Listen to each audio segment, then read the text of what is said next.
Sutradara Usmar Ismail pernah menulis pandangannya soal drive-in cinema atau drive-in theater yang berkembang di Amerika Serikat pada awal 1950-an.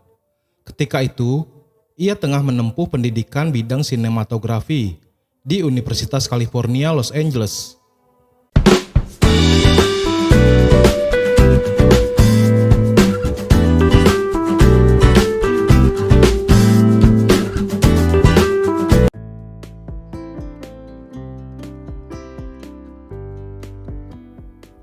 Ia mengatakan, ide membuat drive-in cinema atau bioskop mobil didorong kebutuhan untuk memudahkan hidup bagi orang yang punya mobil di Amerika Serikat.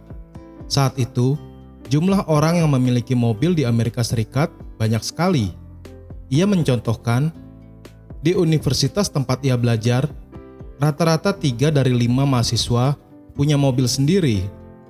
Di Amerika Serikat, kata Usmar, bioskop mobil sudah ada sebelum Perang Dunia Kedua, tahun 1942. Pada akhir Perang Dunia Kedua, tahun 1945, jumlah drive-in cinema di Amerika Serikat sebanyak 60 buah. Tahun 1953, jumlahnya mencapai 2.000 buah. Di saat bioskop tak kuat menahan kemunculan televisi, menurut Usmar, drive-in cinema justru berkembang. Kata Usmar, penyebabnya orang tak mau saat menikmati tontonan diganggu iklan televisi. Acara televisi juga belum memuaskan. Selain itu, orang malas ke bioskop biasa, apalagi jika punya anak kecil yang belum bisa ditinggal sendiri di rumah. Umumnya, drive-in cinema terletak di luar atau pinggiran kota, di mana tanah masih luas dan tak mahal harganya. Rata-rata, penonton harus naik mobil kira-kira 15 mil pulang pergi untuk mengunjungi drive-in cinema ini. Tiap area drive-in cinema dapat memuat 200 hingga 2.000 mobil yang meliputi 12.000 hingga 120.000 meter persegi luas tanah. 17 tahun kemudian, sejak Usmar menulis pandangannya tentang drive-in cinema di Amerika Serikat, di Indonesia baru muncul hiburan bioskop menggunakan mobil itu. Tepatnya awal Juli 1970, dibuka drive-in cinema di Pusat Rekreasi Ancol, Jakarta Utara. Inilah drive-in cinema pertama di Indonesia. Ukuran layarnya jumbo, 19 x 43 meter. Tingginya dari permukaan tanah 27 meter.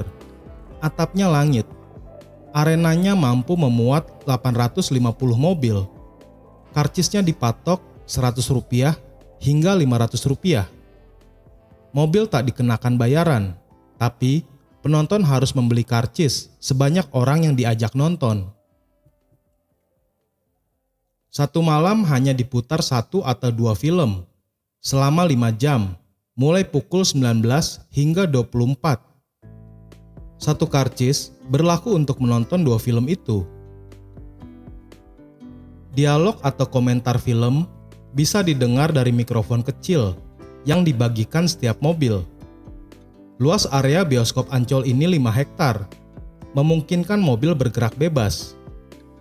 Untuk memilih tempat yang disukai, semua peralatan seperti layar, tiang layar, proyektor, loudspeaker, dan lainnya didatangkan dari Jepang, produksi Toshiba. Menurut Firman Lubis, dalam buku Jakarta 1950 hingga 1970, untuk menikmati drive-in cinema, tinggal masuk ke pelataran bioskop drive-in yang berpagar tinggi dengan membayar tiket. Kemudian memarkir mobil di samping sebuah cantelan pengeras suara yang berkabel. Cantelan pengeras suara ini dapat diambil dan ditarik ke dalam mobil, lalu menyetel volume suaranya. Nonton di drive-in cinema, menurut Firman, banyak dilakukan pasangan muda-mudi sambil berpacaran. Tak jarang, terlihat samar-samar mobil yang diparkir bergoyang-goyang.